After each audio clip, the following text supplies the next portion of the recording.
नमस्कार मित्रों, आपका हमारे YouTube channel geography lecture by Lakshmi Narayan में बहुत बहुत स्वागत है। आज हम एक नया टॉपिक लेकर आए हैं जिसका नाम है अटलांटिक महासागरीय उच्चावच।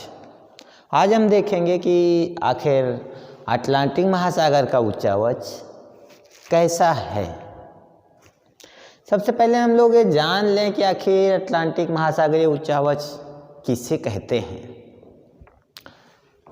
अटलांटिक महासागर विश्व में मुख्य रूप से 5 महासागर हैं। प्रशांत महासागर, अटलांटिक महासागर, हिंद महासागर, अंटार्कटिका महासागर और आर्कटिक महासागर हैं। तो उसमें से एक भाग है अटलांटिक महासागर। अब बात आती है आखिर उच्चावच किसे कहते हैं। उच्चावच चाहे वो महासागरों का हो या महाद्वीपों का हो, दोनों में उच्चावच पाए जाते हैं। उच्चावच को अगर संधि विच्छेद किया जाए तो इसमें शब्द आता है उच्च प्लस आ उच्च। अर्थ उच्च का मतलब वह स्थान जो ऊंचा हो, ऊंचाई वाले क्षेत्र को उच्चावच कहेंगे, उच्च।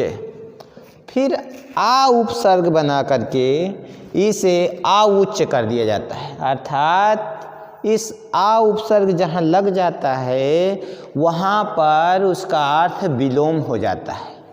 उच्च ऊंचा, आ उच्च, उच्च ऊंचा का विलोम नीचा, अर्थात ऊंचा और नीचा। उच्चावच का मतलब हुआ ऊंचा और नीचा। इस प्रकार इसका अर्थ हुआ कि चाहे स्थलीय भाग हो चाहे जलीय भाग हो, उनके ऊंचे और नीचे भागों का अध्ययन उच्चावच कहलाता है। तो हम लोग पढ़ रहे हैं आज महासागरीय उच्चावच, अर्थात महासागरों में कहाँ ऊंचा है और कहाँ पर नीचा है यानी गहरा है, उन्हीं भागों को हम महासागरीय उच्चावच कहते हैं। अब अटलांटिक महासागरीय उच्चावच को देखना है तो अटलांटिक महासागर में कहाँ ऊंचा है कहाँ नीचा है, इन्हीं का अध्ययन हम अटलांटिक महासागरीय उच्चावच में करते हैं। अब इन उच्चावचों को कैसे प्रदर्शित किया जाता है। इन उच्चावचों को एक रेखा होती है, ऊंचा नीचा ऊंचा नीचा। जिस रेखा से हम ऊंचाई और नीचाई वाले भागों को प्रदर्शित करते हैं, यही रेखा उच्चतादर्शी वक्र कहलाती है। वक्र इसलिए कहते हैं कि ये सभी रेखाएं ऊंची और नीची यानी टेढ़ी मेढ़ी होती हैं, इसलिए इसे उच्चतादर्शी वक्र कहते हैं।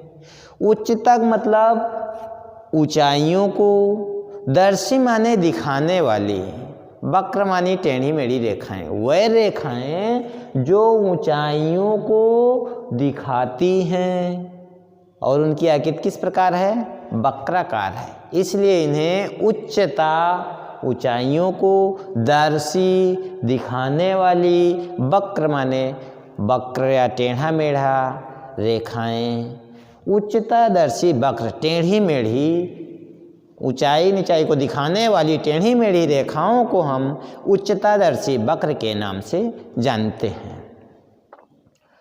किसी भी महासागर की ऊंचाई नीचाई को उच्चतादर्शी वक्र के माध्यम से दिखाया जाता है।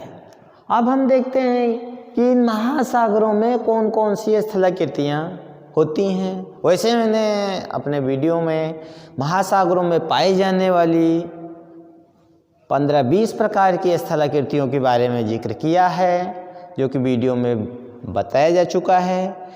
अब हम देखेंगे कि आखिर अटलांटिक महासागर में कौन कौन सी उच्चतादर्शी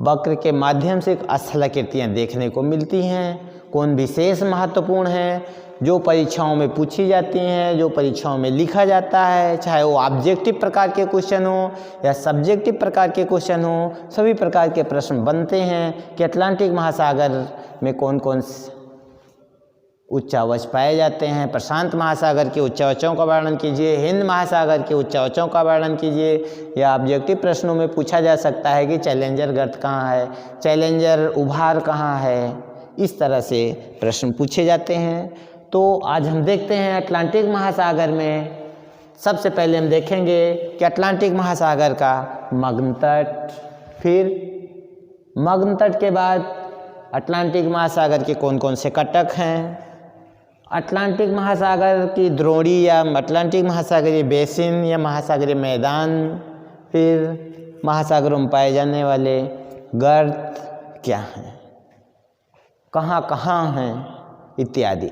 अब हम इन सबको वर्णन करने से पहले हम यह जान लें कि आखिर महासागरीय मग्न तट क्या है, महासागरीय द्रोणी क्या है, महासागरीय कटक क्या है, महासागरीय गर्त किसे कहते हैं। थोड़ा सा इस वीडियो में थोड़ा सा जान लेते हैं, उसके बाद इसके बारे में हम लोग चर्चा करेंगे।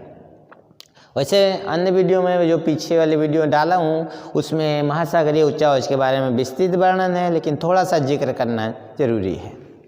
मान लीजिए ये स्थल भाग है, पर्वत है, ये पानी भरा हुआ है, ये जलीय भाग है, इसे हम सागर कह लेते हैं। ये सागर है, ये स्थल है। हमें सागरों का अध्ययन करना है तो सागरों में देखिए यहाँ से यहाँ कम ढाल वाला क्षेत्र है, सागरों में कम ढाल वाला क्षेत्र है जो कि तट के पास है, इसको कहते हैं तट। स्थल भाग और जल भाग के मिलन बिंदुओं को तट कहा जाता है, वो चाहे सागरीय तट हो चाहे स्थलीय तट हो, दोनों प्रकार के तट होते हैं। सागर की ओर वाला भाग सागरीय तट, स्थल की ओर वाला भाग स्थलीय तट। अब यहाँ पर एक मंद ढाल वाला क्षेत्र होता है कि सागर में चले जाइए, इतना पानी मिलेगा, फिर इतना मिलेगा, फिर इतना मिलेगा, फिर इतना मिलेगा।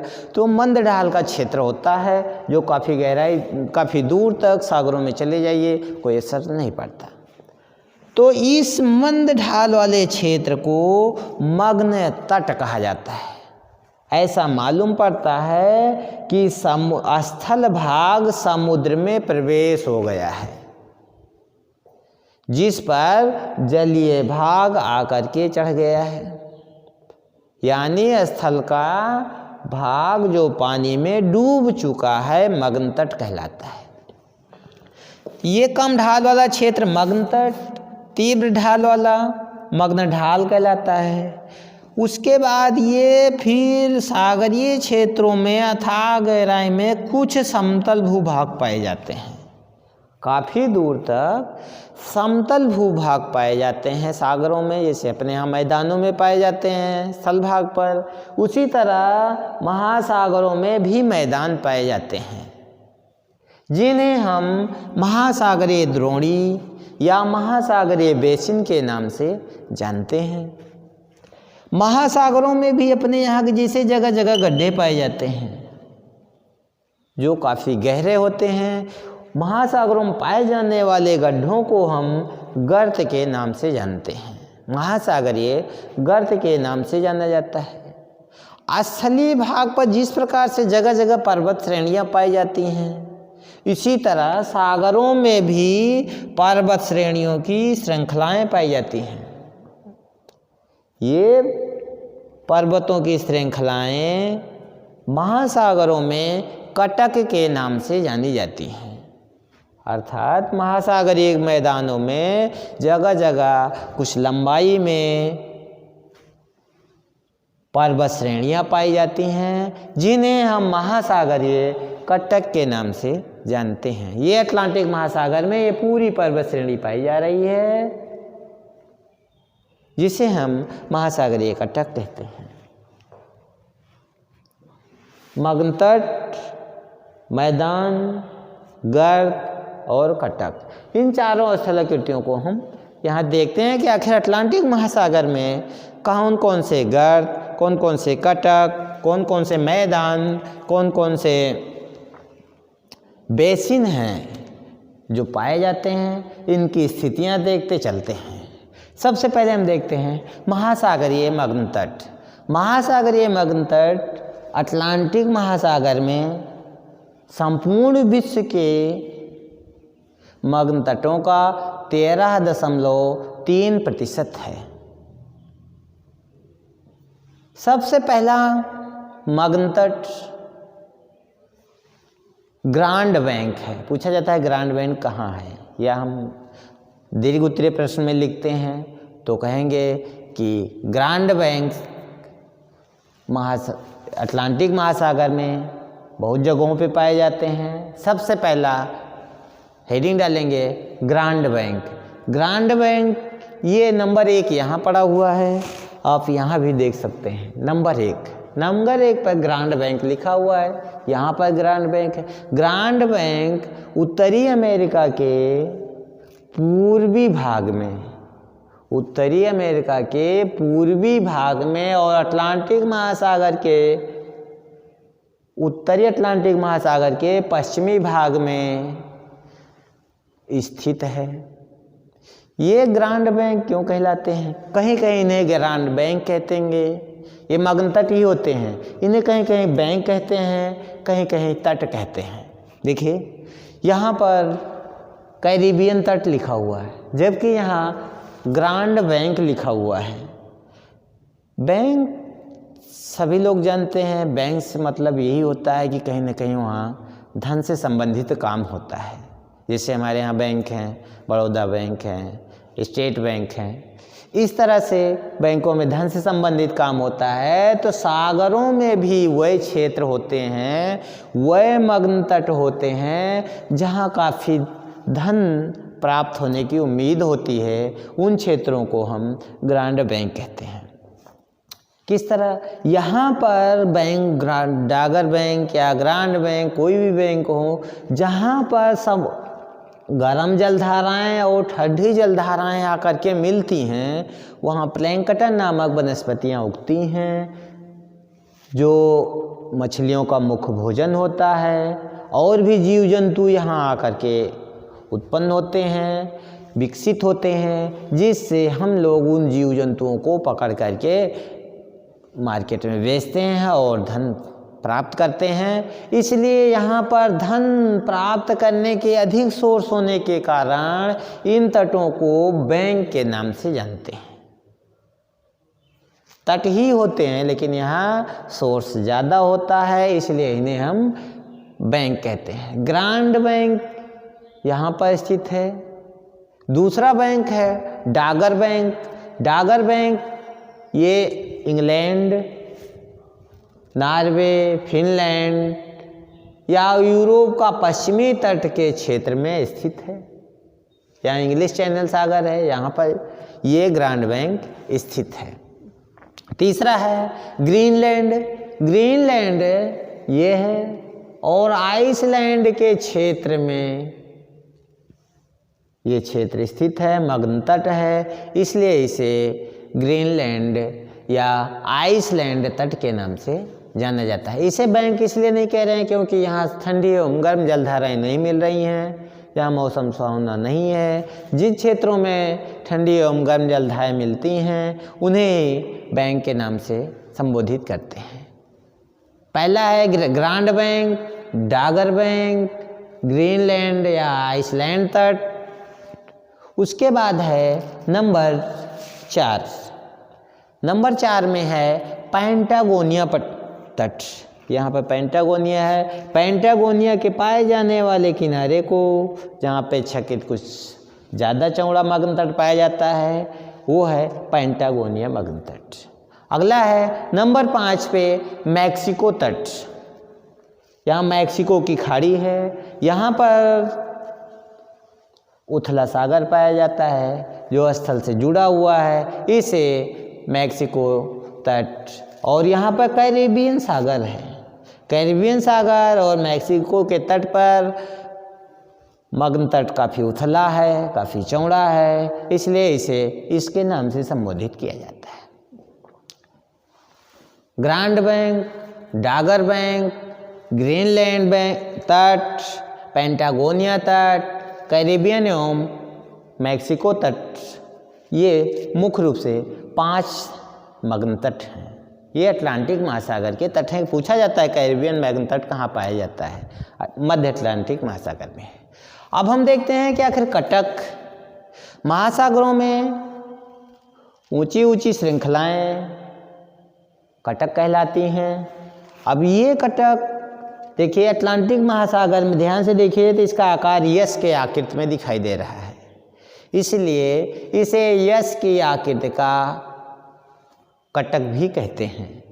अब इस कटक में ये देखिए टेढ़ा मेढ़ा है, जिधर जिधर इसका थोड़ा सा उभार निकला हुआ है, इस कटक का जिधर जिधर उभार निकला हुआ है, इसे यहाँ है, अब ये इसका उभार इधर को निकला हुआ है तो इसको एक अलग कटक कहेंगे। इसका उभार निकला हुआ है, इसे अलग नाम दिया जाएगा। यहाँ भी देख लीजिए, ये जहाँ जहाँ इसकी शाखाएं निकली हुई हैं, जिधर को अलग हिस्सा निकला हुआ है उसको एक अलग, इस कटक का अलग अंग मानते हैं। तो इस अलग अंग को भिन्न भिन्न नामों से संबोधित करते हैं।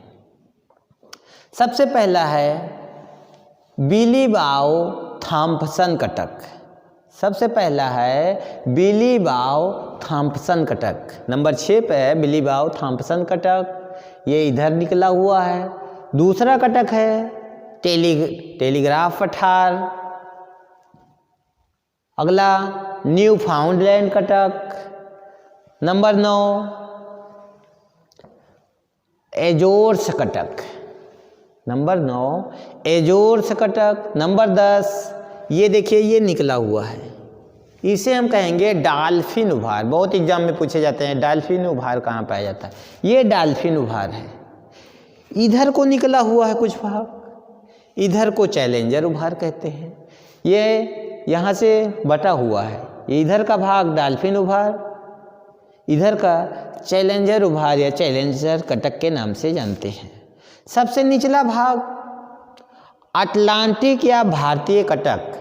परीक्षाओं में ज़्यादा पूछा जाता है कि अटलांटिक भारतीय कटक किस महासागर में है। ये दक्षिणी अटलांटिक महासागर में है। नंबर 13 पे है बेबिल्स कटक। ये सीधे अफ्रीका की तरफ निकला हुआ है, इसे बेबिल्स कटक के नाम से जानते हैं। ये तो हुआ अटलांटिक महासागर के कटक। अब हम देखते हैं कि आखिर मग्नतट और कटक के बीच में कुछ समतल मैदान पाया जाएगा, जिसे महासागरीय द्रोणी या बेसिन कहते हैं। महासागर या अटलांटिक महासागर में कौन कौन सी द्रोणियाँ या बेसिन पाई जाती हैं, उनके क्या क्या नाम हैं, उनको हम देखते हैं। सबसे पहला है पूर्वी द्रोणी बेसिन। सबसे पहला है पूर्वी द्रोणी बेसिन। देखिए यहाँ पर पूरा मैदान बना हुआ है, इस पूरे मैदान को पूर्वी द्रोणी बेसिन कहते हैं। देखिए यहाँ से यहाँ तक ये पूर्वी द्रोणी बेसिन है। अगला है कनारी बेसिन। इस पूरे क्षेत्र के बेसिन को, मैदान को कनारी बेसिन कहते हैं। ये केप वर्डे है, इस पूरे क्षेत्र को केप वर्डे कहते हैं। नंबर 18 ये गुयाना बेसिन। इस पूरे क्षेत्र के मैदान को गुयाना बेसिन के नाम से जाना जाता है। इस पूरे क्षेत्र को, जहाँ ये पूरा तट सीधा है, इस पूरे क्षेत्र को अंगोला बेसिन के नाम से जानते हैं। ये जहाँ समतल है, इस पूरे क्षेत्र को गुयाना बेसिन, इसको अंगोला बेसिन के नाम से जानते हैं। अगला है 20 देखिए काप बेसिन कहा गया है। इस पूरे क्षेत्र को काप बेसिन के नाम से या काप का मैदान के नाम से जाना जाता है। अगला है 20 के बाद है 21। इसको हम ब्राज़ील बेसिन के नाम से जानते हैं। ब्राज़ील का मैदान ब्राज़ील सागरीय मैदान के नाम से जानते हैं। अगला है 22। देखिए इस पूरे क्षेत्र को अमेरिकन बेसिन के नाम से जानते हैं। इस पूरे मैदान को ब्राज़ील बेसिन, इस पूरे मैदान को अमेरिकन बेसिन के नाम से जाना जाता है। इसको, इस पूरे क्षेत्र को, यहाँ लैब्राडोर स्थित है इसलिए इसे लैब्राडोर बेसिन या लैब्राडोर श्रेणी के नाम से संबोधित करते हैं। अब यहाँ पर लास्ट में अर्जेंटीना के क्षेत्र का एक मैदान पाया जाता है जिसे अर्जेंटीना का मैदान कहते हैं। अब देखते हैं हम कि आखिर अटलांटिक महासागर में कौन मुख्य रूप से गर्त पाए जाते हैं। गर्तों को सबसे पहला है प्यूर्टो रिको गर्त। ये प्यूर्टो रिको गर्त है।